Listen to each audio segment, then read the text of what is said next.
నమస్తే అండి, నా పేరు doctor Kiran Kumar Golla, consultant endocrinologist, C.DOT centre for endocrinology, diabetes, obesity, thyroid, MVP colony, Visakhapatnam. ఇవాళ మీ ముందుకి నేను నవంబర్ 14 సందర్భంగా, అంటే వరల్డ్ డయాబెటీస్ డే సందర్భంగా డయాబెటీస్ అవేర్నెస్ చేద్దామని వచ్చాను. నవంబర్ 14 వరల్డ్ డయాబెటీస్ డేగా సెలబ్రేట్ చేస్తారు. ఎందుకంటే ఒకప్పుడు టైప్ 1 డయాబెటీస్ అనే వ్యాధిలో ఇన్సులిన్ను మనం ఇప్పుడు వాడుతున్నాం, అది ఉండేది కాదు. చాలామంది చనిపోయేవారు. 1921లో బెస్ట్ అండ్ బ్యాంటింగ్ అనే సైంటిస్టులు కనిపెట్టారు. కనిపెట్టాక మనం చాలా లైఫ్ సేవ్ చేయగలుగుతున్నాం. ఆ బ్యాంటింగ్ అనే సైంటిస్ట్ బర్త్డే మనం సెలబ్రేట్ చేస్తున్నాం. సో డయాబెటీస్ అంటే ఏంటి, ఎవరిలో వస్తుంది, ఎందుకు వస్తుంది, దానికి ప్రివెంట్ చేయడం ఎలా, దీని గురించి మనం ఇవాళ డిస్కస్ చేద్దాం. డయాబెటీస్ అంటే షుగర్ అనేది మనం కామన్గా వాడతాం, కరెక్ట్ వర్డ్ బ్లడ్ గ్లూకోజ్. అది బ్లడ్లో ఎక్కువ ఉండిపోతే దానికి మనకి డయాబెటీస్ అంటాం. దానికి బోల్డ్ అని కారణాలు ఉంటాయి. కొన్ని కారణాలు టెంపరీగా ఉంటాయి, కొన్ని లాంగ్ టర్మ్గా ఉండిపోతాయి. చాలా రకాల డయాబెటీస్లు ఉంటాయి. కామన్గా మీరు అందరూ వినుంటారు టైప్ 2 డయాబెటీస్, టైప్ 1 డయాబెటీస్ అని. ఇవి కాకుండా వేరే చాలా రకాలు కూడా ఉంటాయి, కానీ కామన్గా టైప్ 2 అన్నిటికంటే కామన్. Next type 1. ఇప్పుడు 100 మందిలో తీసుకుంటే 95 మందిలో మనకి టైప్ 1, టైప్ 2 ఉంటుంది. అందులో 90 మంది వరకు సుమారుగా టైప్ 2 ఉంటుంది, ఒక 5గురికి టైప్ 1 ఉంటుంది. మిగిలిన 5 నుంచి 10 మంది 100లో వేరే చాలా రకాల డయాబెటీస్లు ఉంటాయి. మీరు కామన్గా చూసుంటారు, కోవిడ్ టైంలో చాలామంది మనం స్టెరాయిడ్స్ వాడేసాం. స్టెరాయిడ్స్ వాడినప్పుడు కూడా మనకి బ్లడ్ గ్లూకోజ్ పెరిగింది, దానికి స్టెరాయిడ్ ఇండ్యూస్ డయాబెటీస్ అంటారు. అలాగే కొన్ని వేరేగా జెనెటిక్ కారణాలు ఉంటాయి, పారంపరికంగా రన్ అవుతుంది. చాలామంది ఆల్కహాల్ తాగడం వల్ల ప్యాంక్రియాస్ పాడైపోతాయి, దానివల్ల కూడా డయాబెటీస్ ఉంటుంది. ఇలా వేరే చాలా కారణాలు ఉంటాయి. అన్నిటికీ ట్రీట్మెంట్స్ కొద్దిగా డిఫరెన్స్ ఉంటుంది. సో ఇప్పుడు డయాబెటీస్ అనేది ఏంటి, ఎందుకు వస్తుంది? టైప్ 2, టైప్ 1 మనం మాట్లాడితే కామన్గా దాని గురించి ఎక్కువ మనం డిస్కస్ చేస్తాం.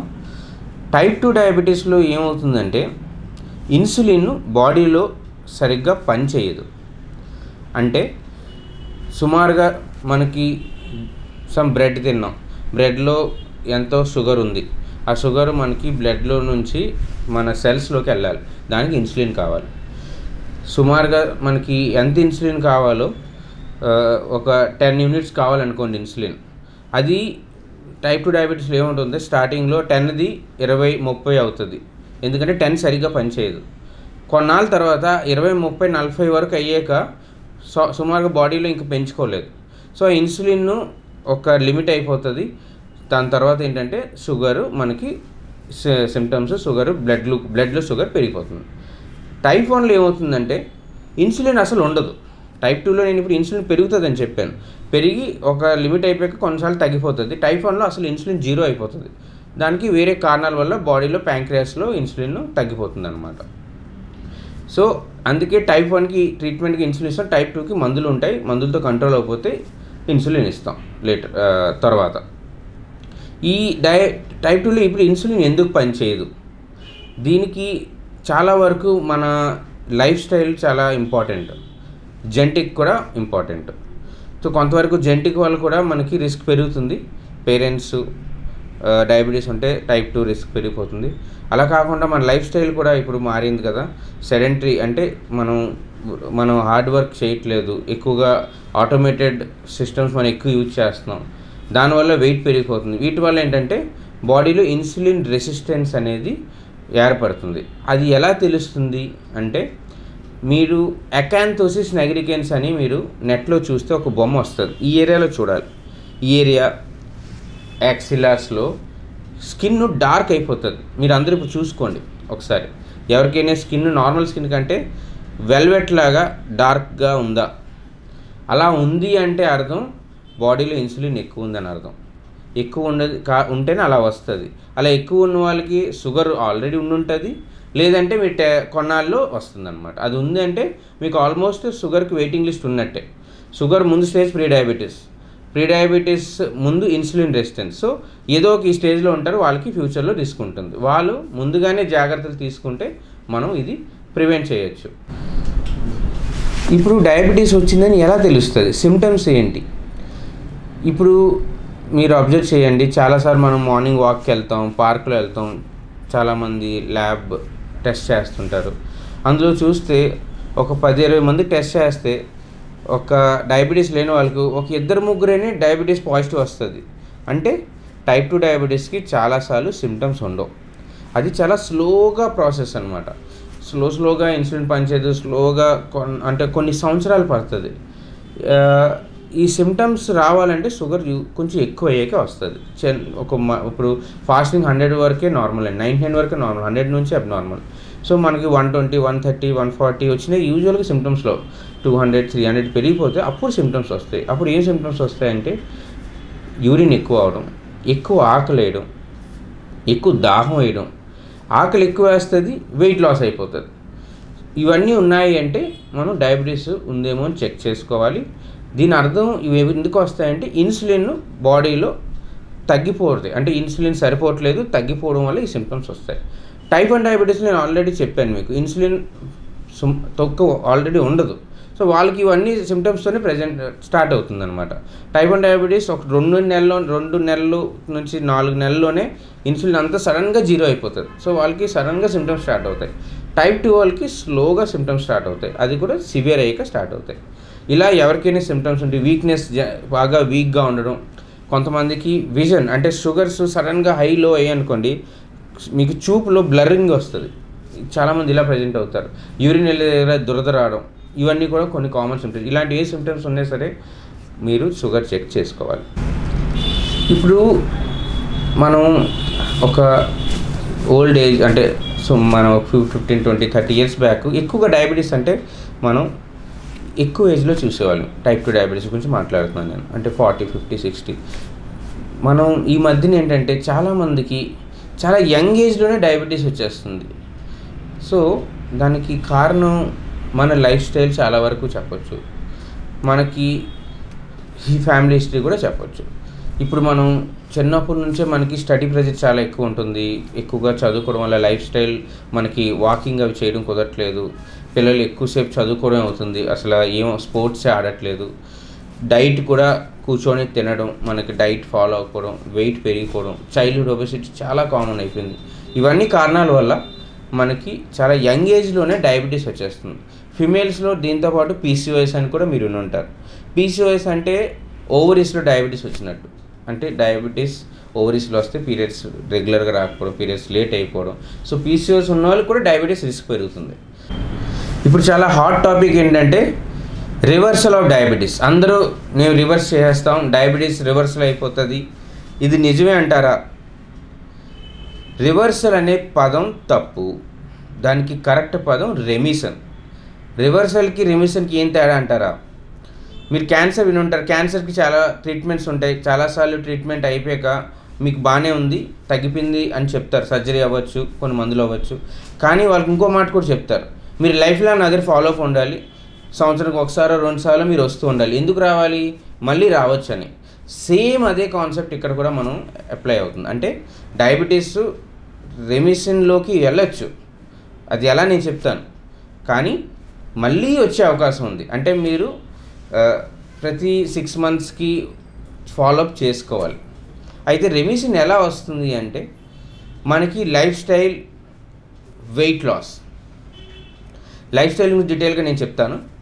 వెయిట్ లాస్ ఒక 10 to 15% వెయిట్ లాస్ అయ్యింది అనుకోండి, రెమిషన్ అవ్వచ్చు. అది ఎవరిలో అవ్వచ్చు? అందరిలో అవ్వదు.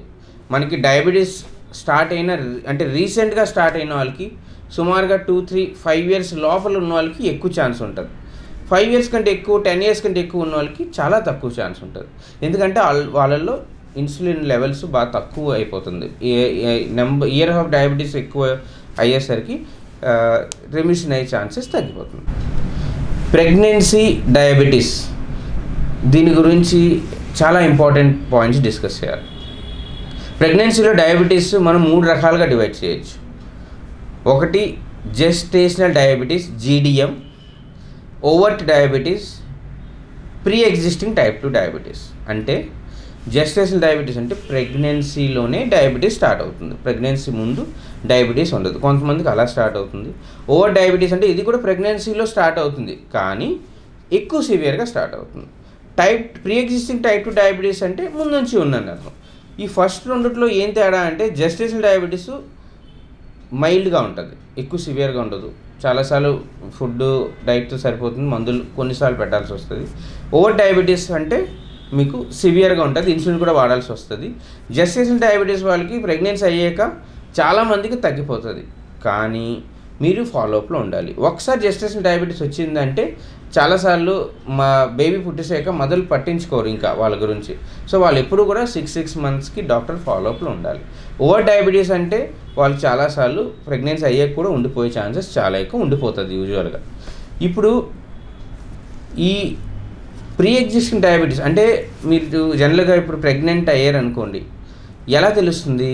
పీరియడ్స్ ఆగిపోతాయి, పీరియడ్స్ ఆగిన తర్వాత కూడా మీరు ఇమీడియట్గా టెస్ట్ చేయించుకోరు, 2-3 weeks ఆగుతారు, వస్తుందేమో చూస్తారు. అంటే సుమారుగా మీరు టెస్ట్ చేసేసరికి ఒక 3-4 weeks అవుతుంది. అంటే అప్పటికే బేబీ ఏజ్ 1 month నుంచి 1.5 months 2 months కూడా చాలామందికి ఉంటుంది. అంటే ముందుగానే బేబీకి డయాబెటీస్ ఉందంటే ఆ బ్యాడ్ ఎన్విరాన్మెంట్ ఎక్స్పోజర్ అయినట్టు. అందుకే ఇది చాలా ఇంపార్టెంట్. ఏంటంటే ఎవరైనా ప్రెగ్నెన్సీ ప్లాన్ చేస్తున్నారంటే ముందుగానే ఒక ఎండోక్రైనాలజిస్ట్ కానీ ఒక ఫిజిషియన్ కానీ మీ గైనకాలజిస్ట్ కానీ కన్సల్టేషన్ తీసుకోవాలి. దట్ మేము వెళ్ళొచ్చా ప్రెగ్నెన్సీకి. మెయిన్గా రిస్క్లో ఉన్న వాళ్ళకి, రిస్క్ అంటారా, వెయిట్ ఎక్కువ ఉన్నవాళ్ళు, PCOS ఉన్నవాళ్ళు, ఫ్యామిలీలో ఆల్రెడీ మదర్ ఫాదర్ డయాబెటీస్ ఉన్నవాళ్ళు ఫస్ట్ మీరు టెస్ట్ చేసుకోవాలి. ఎందుకు ఇదంత ఇంపార్టెంట్ అంటే నేను ఇందాక చెప్పినట్టు ముందుగానే డయాబెటీస్ ఉందనుకోండి, వాళ్ళు ఆ బ్యాడ్ ఎన్విరాన్మెంట్ వల్ల బేబీ స్టార్టింగ్ 10 weeksలోనే చిన్న సైజు నుంచి బేబీకి అవయవాలన్నీ ఫామ్ అవుతాయి. హార్ట్ ఫామ్ అవుతుంది, నర్వస్ సిస్టమ్ ఫామ్ అవుతుంది. సో స్టార్టింగ్ స్టేజ్లోనే ఈ ఇబ్బంది ఉంటే అవి సరిగ్గా ఫామ్ అవ్వు, హార్ట్లో హోల్స్ ఫామ్ అయిపోవడం, నర్వ్స్ వెనకాల ప్రాబ్లమ్స్, న్యూరల్ ట్యూబ్ డిఫెక్ట్స్ అంటారు, ఇలాంటి చాలా ప్రాబ్లమ్స్ ఉంటాయి. అండ్ వాళ్ళకి ముందుగానే ఒక ఫోలిక్ యాసిడ్ అని అందరికీ తెలుసుకోవాల్సిన విషయం. యాంటీనేటల్గా అంటే మీకు ప్రెగ్నెన్సీ ప్లాన్ ఉందంటే ఒక 3 నెలల ముందు నుంచే వేసుకోవాలి. ఎందుకు? ఇదంతా ప్రివెంట్ చేయడానికి. చాలామంది మనం ఎంత చెప్పినా ఇదంతా కేర్ తీసుకోరు. సో ఇది అందరూ కూడా చాలా ఇంపార్టెంట్గా ఫాలో అవ్వాలి. ముందుగానే నార్మల్ ఉందో లేదో చూసుకోవాలి. ఒకవేళ తేడా ఉంటే మీరు డాక్టర్ కన్సల్ట్ చేసి కంట్రోల్ చేసాకే ముందుకెళ్ళాలి. అప్పుడే మనం అన్ని కాంప్లికేషన్స్కి ప్రివెంట్ చేయొచ్చు. ఇప్పుడు డయాబెటీస్ వచ్చింది, మనం ట్రీట్మెంట్ తీసుకోకపోతే ఏమవుతుంది? చాలామంది నేను డైట్ ఫాలో అయిపోతాను, ట్రీట్మెంట్ అవసరం లేదు, నాకు ఆ ట్రీట్మెంట్స్ అలవాట్లేదు, చిన్నప్పటి నుంచి ఎప్పుడు నేను మందులు వేసుకోను, ఇలా చాలామంది ఉంటారు. చాలామంది ఇలా ఆలోచించే వాళ్ళు ఉంటారు. కరెక్టే, మీరు అవన్నీ ఫాలో అవ్వచ్చు, మీ లెవెల్ బట్టి చూసుకోవాలి. కొంతమందికి చాలా సివియర్గా వస్తుంది. నేను ఇందాక చెప్పినట్టు అన్ని రకాల డయాబెటీస్ ఒకటి కాదు, అన్ని టైప్ 2 కాదు, అన్నిటికీ ట్రీట్మెంట్ డిఫరెన్స్. టైప్ 1కి అయితే డెఫినెట్గా స్టార్టింగ్ నుంచే ఇన్సులిన్ ఇవ్వాలి. అలా కాకుండా వేరే కొన్ని డయాబెటీస్లో కూడా ఇన్సులిన్ ఇవ్వాలి. టైప్ 2 అనుకోండి, యూజువల్గా ట్యాబ్లెట్స్ మరీ సివియర్ ఉంటే ఇన్సులిన్ ఇస్తాం. కానీ లైఫ్ స్టైల్ డెఫినెట్గా మీరు అనుకున్నట్టు చాలా ఇంపార్టెంట్. అయితే ఒకవేళ ఉట్టి లైఫ్ స్టైల్ మీరు ఫాలో అవుతున్నారనుకోండి, మీరు చూసుకోవాలి షుగర్స్ కంట్రోల్ అయ్యా లేదా మీరు చేసే పద్ధతిలో. చాలామంది తగ్గిపోయింది అనుకొని వాళ్ళు 2-3 years అలాగే ఉండిపోతారు, టెస్ట్ చేయించుకోరు. 2-3 years మళ్ళీ నేను ఇందాక చెప్పినట్టు సిమ్టమ్స్ స్టార్ట్ అవుతాయి, అప్పుడు వస్తారు. సో అది కరెక్ట్ పద్ధతి కాదు. మీరు ఒక డాక్టర్ కన్సల్ట్ తీసుకోండి. మీరు లైఫ్ స్టైల్ కావాలంటే డెఫినెట్గా అందరూ ఎంకరేజ్ చేస్తారు, మీరు చేయండి. అవ్వకపోతే మాత్రం అవసరం ట్రీట్మెంట్ తీసుకోవాలి. అది ట్రీట్మెంట్ తీసుకోలేదు అనుకోండి, ఆర్ ట్రీట్మెంట్ తీసుకుంటున్నారు ఫాలోఅప్లో లేరనుకోండి, కాంప్లికేషన్స్ రావచ్చు. సో ఇక్కడ 2 ఇంపార్టెంట్ విషయాలు. ఒకటి కోమార్బిడిటీస్ అంటారు. కోమార్బిడిటీస్ అంటే డయాబెటీస్ ఉన్న వాళ్ళకి వేరే ప్రాబ్లమ్స్ కూడా ఉండొచ్చు. బీపీ ఉండొచ్చు, కొలెస్ట్రాల్ ఉండొచ్చు, ముందు నుంచి హార్ట్ ప్రాబ్లం ఉండొచ్చు. సో ఇలా ఏవైనా ఉంటే దాంతోపాటు అవి కూడా చూసుకోవాలి. ఎందుకంటే ఆ రెండిటి వల్ల కాంప్లికేషన్స్ ఇంకా ఎక్కువ పెరిగిపోతాయి. అలా కాకుండా ఉట్టి డయాబెటీస్ వల్ల కూడా చాలా కాంప్లికేషన్స్ వస్తాయి. అవంతా మనకి డ్యూరేషన్ పెరుగుతుంది, అంటే ఎక్కువ ఇయర్స్ వెళ్తుంటే ప్రాబ్లమ్స్ పెరుగుతుంది. కామన్గా అన్నిటికంటే ఇంపార్టెంట్ ఐ ప్రాబ్లం. ప్రతి డయాబెటిక్ పేషెంట్స్ సంవత్సరానికి ఒకసారి ఐలో రెటినా టెస్ట్ అనేది ఉంటుంది. రెటీనా అంటే ఒక పొర, మనం మూవీ చూసినప్పుడు మనకి స్క్రీన్ ఉంటుంది కదా, అలాగా మనకి లైట్ స్క్రీన్ మీద పడుతుంది లోపల, ఆ స్క్రీన్నే రెటీనా అంటారు. సో ప్రతి ఒక్కరు ఇయర్లీ వన్స్ డెఫినెట్గా చేయించుకోవాలి. అది స్టార్టింగ్ ప్రాబ్లం మనకు తెలియదు, సివియర్ అయితే చాలా ఇబ్బందులు ఉంటాయి, బ్లైండ్నెస్ కూడా రావచ్చు. సెకండ్ థింగ్, నరాల ప్రాబ్లం. మీరు విని ఉంటారు చాలాసార్లు, తిమ్మిర్లు వస్తున్నాయి, పాదాలు మంట పుడుతుంది. ఇవి mild diabetic neuropathy symptoms. Severe అయ్యేసరికి చాలాసార్లు నించుంటే కళ్ళు తిరిగిపోవడం, స్పర్శ తెలియకపోవడం, కాళ్ళు అల్సర్స్ వచ్చేయడం, ఏదైనా వేడి తగిలితే మనకు తెలియకపోవడం వల్ల అంటే ఇంజురీస్ అయిపోవడం. దాని తర్వాత అటోనామిక్ నర్వస్ సిస్టమ్ ప్రాబ్లమ్స్, అంటే ఇంకా నర్వస్ సిస్టమ్ ప్రాబ్లమ్ అంటే చాలామంది వింటారు, కాన్స్టిపేషన్ వచ్చేస్తుంది, మోషన్ ఫ్రీగా అవ్వదు, డైజెషన్ ఫ్రీగా అవ్వదు, ఇలా సడన్గా గుండె దడ, ఇవన్నీ కూడా నర్వస్ సిస్టమ్ ప్రాబ్లమ్స్. సివియారిటీ బట్టి డిఫరెంట్ సిమ్టమ్స్ ఉంటాయి. అది కిడ్నీ ప్రాబ్లం. సో కిడ్నీలో కూడా ప్రోటీన్స్ పోతాయి డయాబెటిక్ పేషెంట్స్. మీకు యూరిన్లో నొరగ వస్తుందా చూసుకోవాలి. నొరగ వస్తుంది అంటే కిడ్నీ ప్రాబ్లం ఉండే అవకాశం ఉంది. సో ఇవన్నీ తోడుదొంగలు, ఒకటి వచ్చిందంటే ఇంకోటి కూడా ఉంటాయి, ఎందుకంటే అన్నీ సేమ్ ప్రాబ్లం ఉంటుంది. ఎప్పుడు కూడా మనం ముందుగా స్క్రీన్ చేసుకోవాలి. ఇవి కాకుండా చాలా ఇంపార్టెంట్ హార్ట్ ప్రాబ్లం. జనరల్గా ఇప్పుడు ఒక డయాబెటిక్ లేని పేషెంట్ తీసుకుందాం.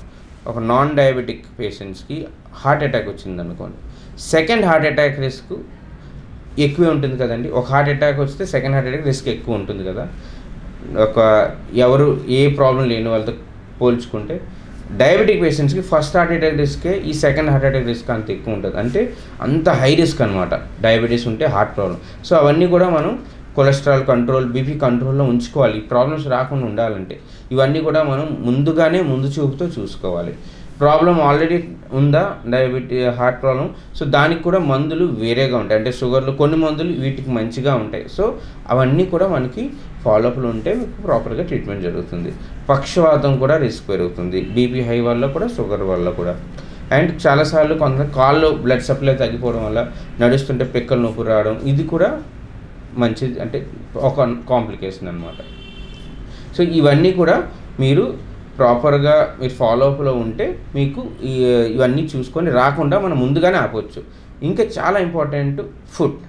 డయాబెటీస్లో నేను అందరి పేషెంట్స్కి మీరు ఫేస్కి ఎంత ఇంపార్టెన్స్ ఇస్తారో ఫుడ్కి కూడా అంతే ఇంపార్టెన్స్ ఇవ్వాలి. మీరు ఫేస్ రోజు ఎలాగ అద్దరు 2 సార్లు చూసుకుంటారు, మీ కాలు పాదాలు కూడా రోజు 2 సార్లు అలా చూసుకోవాలి, మార్నింగ్ లేచినప్పుడు, నైట్ పడుకునేటప్పుడు. ఎందుకు అంటే ఒకసారి ఫుడ్ ప్రాబ్లం వచ్చిందా మీరు చాలా టార్చర్ పెడుతుంది, అది చాలా కష్టం ట్రీట్ చేయడం. ఇంకా ఫుడ్లో ఏదైనా దెబ్బ తగిలినాయి, అల్సర్ వచ్చినాయి, ముందుగానే డాక్టర్ ట్రీట్మెంట్ తీసుకోవాలి.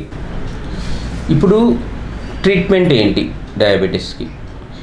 ఫస్ట్ థింగ్ 2 భాగాలుగా డివైడ్ చేద్దాం. ఒకటి లైఫ్ స్టైల్, ఇంకోటి medical management. Life style first discuss చేద్దాం. లైఫ్ స్టైల్లో మళ్ళీ 2 భాగాలు, diet, exercise. So type 2 diabetic patients type 1 కూడా అవ్వచ్చు.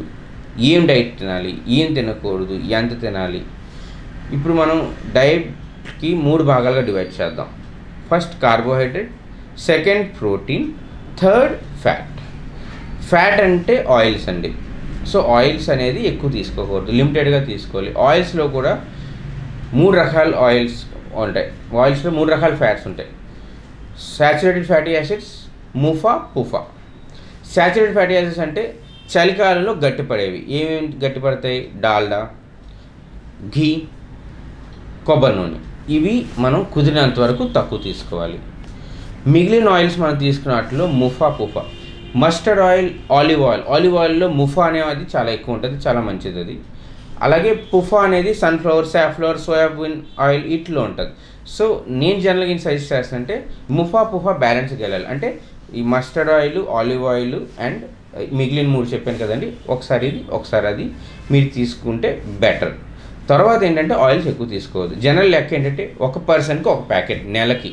అంటే ఇంట్లో 4 ఉన్నారంటే మార్నింగ్ నెలకి ఫస్ట్ని మీరు 4 ప్యాకెట్లు తెచ్చేయాలి. మంత్ ఎండ్ కల్లా మీరు ఇంకో అడిగిని దాంతో అడ్జస్ట్ అవ్వాలి. సో అది ఫాలో అవ్వాలి. నెక్స్ట్ వచ్చేసరికి ప్రోటీన్. ప్రోటీన్లో వెజిటేరియన్స్, నాన్ వెజిటేరియన్స్. వెజిటేరియన్స్లో ఏంటి? పల్సెస్, పప్పులు, గింజలు, వీటిలో ప్రోటీన్ ఉంటుంది. ఇది కాకుండా మిల్ మేకర్, సోయాబీన్ చాలా ఎక్కువ ఉంటుంది ప్రోటీన్. వెజిటేరియన్స్కి అదే మటన్ అంటారు, అంత ఎక్కువ ప్రోటీన్ ఉంటుంది. తర్వాత పనీర్, టోఫు, ఇవన్నీ ప్రోటీన్ సోర్సెస్. నెక్స్ట్ ఏంటంటే నాన్ వెజ్ అన్ని ప్రోటీన్ ఉంటుంది. అందులో రెడ్ మీట్ అంటే మటన్ రిలేటెడ్ ఎక్కువ తీసుకోవడం అవాయిడ్ చేస్తే బెటర్. ఎగ్ వైట్, ఫిష్, తర్వాత చికెన్ స్కిన్లెస్ అనేది బెటర్. సో ఇందులో ఈ నాన్ వెజ్ చేసినప్పుడు ఆయిల్స్ తక్కువ వేసి చేసుకోవాలి, లిమిటెడ్గా తీసుకోవాలి. సో ప్రోటీన్ కూడా కంటెంట్ మనం తీసుకోవాలి, కొంచెం ఎక్కువ తీసుకోవాలి. కార్బోహైడ్రేట్స్ తగ్గించాలి. కార్బోహైడ్రేట్స్ అంటే మనం తినే ఆహారంలో కామన్గా రైస్, వీట్ అంటే గోధుమ, మిల్లెట్స్, రకరకాల మిల్లెట్స్ ఉన్నాయి, రాగి, వేరే చాలా మిల్లెట్స్, కొర్రలు ఇవన్నీ ఉన్నాయి కదండి అవి. తర్వాత ఓట్స్, తర్వాత మెయిజ్ అంటే కార్న్, ఇవన్నీ కూడా మనకి కార్బోహైడ్రేట్స్ కింద వస్తాయి. సో డయాబెటిక్ పేషెంట్స్ మెయిన్గా కార్బోహైడ్రేట్స్ లిమిటెడ్గా తీసుకోవాలి, ప్రోటీన్స్ కొంచెం ఎక్కువ తీసుకోవాలి, ఫ్యాట్స్ తక్కువ తీసుకోవాలి, ఫైబర్ కూడా యాడ్ చేయాలి. సో ఈ కార్బోహైడ్రేట్స్లో కూడా కాంప్లెక్స్ కార్బోహైడ్రేట్స్ అంటారు. అంటే రైస్ అనుకోండి, రైస్లో బ్రౌన్ రైస్ తీసుకోగలిగితే బెటర్. వైట్ రైస్ తీసుకునే పర్వాలేదు, క్వాంటిటీ ఇంపార్టెంట్. ఎక్కువ రైస్ తినేయకూడదు. చాలా మంది ఏమనుకుంటారంటే రాగి చాలా మంచిది, రైస్ బదులు రాగి తినేద్దాం, రాగియే తిందాం, 3 పూటలు రాగి, దాంట్లో మళ్ళీ ప్రోటీన్ ఉండదు, ఇంకేం ఉండదు. అది కరెక్ట్ కాదు. రైస్ ఎలాగో రాగి కూడా అలాగే, ఇది చాలా ఇంపార్టెంట్ పాయింట్. అలాగే వీట్ కూడా అలాగే. రైస్ తినొద్దని 2 రైస్కి ఒక బౌల్ తినమని, అది వద్దని రొట్టి 4-5 తినేస్తారు, అది కూడా చాలా రాంగ్. So quantity important. ఇవన్నిటికీ ఒకలాగే చూడాలి మనం. కాకపోతే రైస్ కంటే రాగి కొంచెం బెటర్, కొంచెం ఫైబర్ ఎక్కువ ఉంటుంది, వీట్ ప్రోటీన్ ఎక్కువ ఉంటుంది, బెటరే. కానీ ఓవరాల్ క్వాంటిటీ మనం కంట్రోల్గానే తీసుకోవాలి. ఇప్పుడు మనం తినే ఆహారంలో మేజర్ మీల్స్, మైనర్ మీల్స్ అంటాం. మైనర్ మీల్స్ అంటే స్నాక్స్, మేజర్ మీల్స్ అంటే breakfast, lunch, dinner. Major meals మరి ఎలా తినాలంటే, ఒక ప్లేట్ అనుకోండి, ప్లేట్లో 4 భాగాలు మనం డివైడ్ చేయొచ్చు. First carbohydrate. ఇక్కడ మీరు అబ్జర్వ్ చేయండి, కార్బోహైడ్రేట్కి ఎంత సైజు ఉంది, కూరలకి ఎంత సైజు ఉంది. సో మనం తినే భోజనంలో 4 భాగాలు. 1 కార్బోహైడ్రేట్స్ కొద్దిగా తీసుకోవాలి, కర్రీస్ ఎక్కువ తీసుకోవాలి. కర్రీస్లో దుంపజాతి అన్నీ అవాయిడ్ చేయాలి. బీట్రూట్, క్యారెట్ మాత్రం తినొచ్చు. కర్రీస్ మిగిలినవి ఫ్రైస్ తగ్గించుకోండి. కర్రీస్ లాగా అంటే గ్రేవీ కర్రీ లాగా ఎక్కువ చేసుకోండి, ఆయిల్ తక్కువ వేసుకోండి. దీంతోపాటు ప్రోటీన్స్ ఇందాక చెప్పాను కదండి, అవన్నీ ప్రోటీన్ రోజు ఉండాలి. చాలా పేషెంట్స్ పప్పు అనేది వారానికి 1-2 సార్లు తింటారు. అందరూ ఇంత రైస్, చిన్న పచ్చడి, కొద్ది కూర, అది అస్సలు పద్ధతి కాదు. రోజు పప్పు అవ్వచ్చు, లేదా ఏదో ప్రోటీన్ ఉండాలి. నెక్స్ట్ చాలా ఇంపార్టెంట్ ఫైబర్ అంటే కీరా అంటే దోసకాయ, టమాటా, క్యారెట్, ఆనియన్, రాడిష్, ఏవో పచ్చిగా ఉంటాయి. ఇవన్నీ మిక్స్ చేసామనుకోండి, రైస్ షుగర్స్ అంత హై పెరగవండి. అంటే చాలాసార్లు సపోజ్ ఉట్టి రైస్ తిన్నాం అనుకోండి, షుగర్ ఇలా పెరుగుతుంది. అన్నీ మనం మిక్స్ చేసాం అనుకోండి, ఇలా అవుతుంది. దీనికి గ్లైసెమిక్ ఇండెక్స్ అంటారు. అంటే చూడండి ఎంత ఫాస్ట్గా పెరిగింది, హై గ్లైసెమిక్ ఇండెక్స్, స్లోగా పెరిగింది, లో గ్లైసెమిక్ ఇండెక్స్. సో ఇవన్నీ మనం మిక్స్ చేస్తే ఇలా అవుతుంది. మనకి ఇది పద్ధతి ఫాలో అవ్వాలి. నెక్స్ట్ ఏంటంటే ఫ్రూట్స్, మ్యాంగో, సపోటా, సీతాఫల్, అరటిపళ్ళు అవాయిడ్ చేయాలి. చాలా ఎక్కువ క్యాలరీస్ ఉంటాయి. మ్యాంగో మీకు చాలా ఇష్టం, నేను ఐ అండర్స్టాండ్. కాకపోతే క్వాంటిటీ సీజనల్ ఫుడ్ తినాలి అనిపిస్తే ఆ రోజు తక్కువ తీసుకొని, మీరు దాంతోపాటు మీరు కొంచెం వాకింగ్గా చేసుకొని బ్యాలెన్స్ చేసుకోవాలి. రైస్ తగ్గించుకొని అలా బ్యాలెన్స్ చేసుకోవాలి. కానీ కుదిరినంత వరకు ఈ ఫ్రూట్స్ తక్కువ తినాలి. మిగిలిన ఫ్రూట్స్ పర్వాలేదు, కానీ ఫ్రూట్గా తినాలి, జ్యూసెస్ చేయకూడదు. అది చాలా ఇంపార్టెంట్. జ్యూస్ చేస్తే ఫైబర్ అంతా మీరు తీసే షుగర్ మళ్ళీ ఇందాక చెప్పినట్టు ఫాస్ట్గా చూపించాను కదా, అలా పెరిగిపోతుంది. ఫ్రూట్స్లో కూడా ఆరెంజ్, సిట్రస్ ఫ్రూట్ అంటే కొంచెం బెటర్. యాపిల్, గోవా, పప్పయ్య ఇవి కొంచెం పర్వాలేదు. మిగిలిన ఫ్రూట్స్ కూడా తినొచ్చు, తక్కువ క్వాంటిటీలో తీసుకోవాలి. ఇప్పుడు మీరు పోమ్గ్రానైట్ తిన్నారనుకోండి, దానిమ్మ గింజతో తినాలి. అలా అన్నీ కూడా మీరు పీస్తో కలిపి తినడం అలవాటు చేసుకోండి. మైదా అవన్నీ అవాయిడ్ చేయాలి. రిఫైన్డ్ ప్రొడక్ట్స్ అన్నీ కూడా అవాయిడ్ చేయాలి. బిస్కెట్స్ అన్నీ కూడా అవాయిడ్ చేస్తే బెటర్. బెల్లం తీసుకోకూడదు, హనీ తీసుకోకూడదు. తర్వాత నట్స్లో కూడా కిస్మిస్, ఇవి ఖర్జూరం ఇలాంటివి ఎక్కువ తీసుకోకూడదు. నట్స్ అంటే మీరు క్యాషు, బాదాం, క్యాషు కొంచెం లిమిటెడ్ తీసుకోవాలి, కానీ తీసుకోవచ్చు. బాదాం, మిగిలిన ఉంటాయి కదా నట్స్, అవి తీసుకోవచ్చు, పర్వాలేదు. తర్వాత మీరు తినే టిఫిన్స్లో కూడా, ఇప్పుడు మనం తినే టిఫిన్స్లో అంతా ఇది ఇంకో చాలా ఇంపార్టెంట్ పని మీకు చెప్పాలి.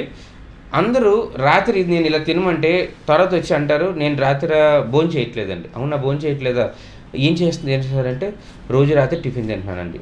టిఫిన్ దేంతో తయారవుతుంది? ఇప్పుడు ఇడ్లీ తింటారు, మినప ఒక భాగం ఉంటుంది, 3 భాగాలేమో మీరు ఇడ్లీ రవ్వ వేస్తారు, దేంతో తయారవుతుంది? మరి మీరు ఏదైనా దోశలు తింటారు, అన్నీ మరి మీరు తినే రైసే దానికి వేరేలా తింటున్నారు, మళ్ళీ పచ్చడితో తింటారు, అది ఏం కూరలు ఉండవు. సో అది కరెక్ట్ పద్ధతి కాదు.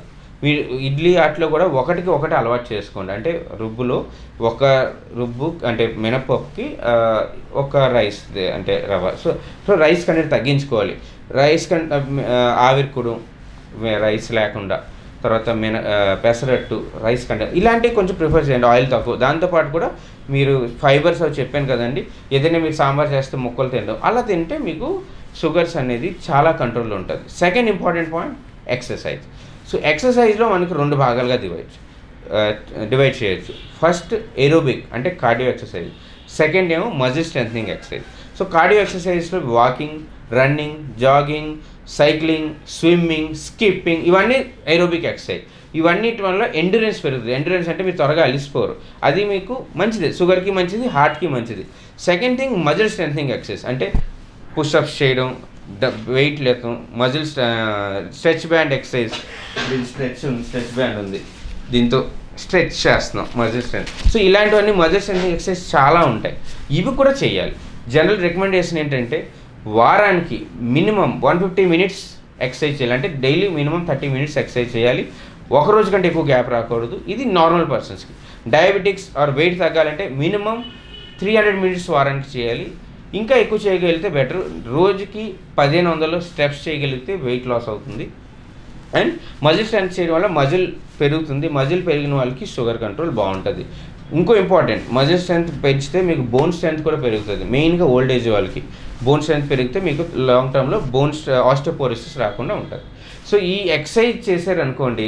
ఇంకో చాలా ఇంపార్టెంట్ పాయింట్, రోజుకి మీరు గంట సేపు ఎక్సర్సైజ్ చేస్తే ఒక ట్యాబ్లెట్ ఇచ్చినంత పని చేస్తారు షుగర్కి. సో చాలామంది ఎక్సర్సైజ్ చేయరు. మేము చేసేటప్పుడు ఎక్సర్సైజ్ మీరు చేస్తే నేను ట్యాబ్లెట్ తక్కువ డోస్ పెడతాను, ఎక్సర్సైజ్ చేయకపోతే ఎక్కువ డోస్ పెడతాను చెప్తాను. సో ఎక్సర్సైజ్ అంత ఇంపార్టెంట్ అనమాట. సో మీరు ఎప్పుడు కూడా లైఫ్ స్టైల్లో డైట్ అండ్ ఎక్సర్సైజ్ బ్యాలెన్స్ చేస్తారు. షుగర్ ట్రీట్మెంట్తో పాటు చాలా ఇంపార్టెంట్ ఇంకో విషయం ఏంటంటే షుగర్ లో అవ్వడం, హైపోగ్లైసీమియా. ఇది చాలామందికి తెలీదు. అంటే షుగర్ లో కూడా అవ్వచ్చు అనే విషయం తెలీదు. లో అయితే ఎలా ఉంటుంది అని సిమ్టమ్స్ తెలీదు. షుగర్ లో ఎప్పుడు అంటాం, 70 బిలో ఉంటే షుగర్లో ఉంటాం. ఎవరిలో రావచ్చు అంటే ట్రీట్మెంట్లో కొన్ని ట్యాబ్లెట్స్ వల్ల, అన్ని ట్యాబ్లెట్స్కి రాదు. ఇప్పుడు వచ్చే కొత్త ట్రీట్మెంట్స్ అన్నింటిలో కూడా షుగర్లో అవ్వదు. ఓల్డర్ ట్రీట్మెంట్స్ అంటే మంచి కాదు కాదు, చాలా బాగా మంచివే, కానీ వాటిలో సైడ్ ఎఫెక్ట్ ఉంటుంది. అవి ఇచ్చేలా ఉంటే మనం పేషెంట్ చెప్తాం రిస్క్ ఉంటుందని, అది మీరు తెలుసుకోవాలి. గ్లిమిపెరైడ్, గ్లిక్లజైడ్, గ్లిపురైడ్ ఇలాంటి కొన్ని ట్యాబ్లెట్స్ ఉంటాయి. ఇవి వాడే ఒక పేషెంట్స్ అయితే మీరు కొంచెం షుగర్లో కూడా అవ్వచ్చు, అది చూసుకోవాలి. సెకండ్ థింగ్, ఇన్సులిన్ వాడే వాళ్ళు కూడా షుగర్లో అవ్వచ్చు. ఇప్పుడు లో అయితే ఎలా తెలుస్తుంది?